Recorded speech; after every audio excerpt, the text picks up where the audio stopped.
Halo, assalamualaikum warahmatullahi wabarakatuh. Hari ini saya lagi berada di tempat wisata desa terindah di dunia, tepatnya di Nagari Tuwo Pariangan.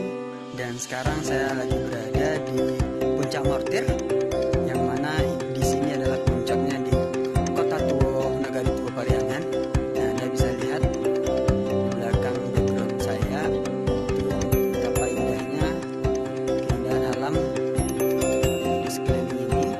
Dan saya mengajak anda teman-teman semua untuk cintai destinasi wisata lokal, itu destinasi Sumatera Barat, yang banyak sekali destinasi wisata yang baru-baru, dan salah satunya di Nagari Tuwo Pariangan ini adalah salah satu destinasi wisata terindah di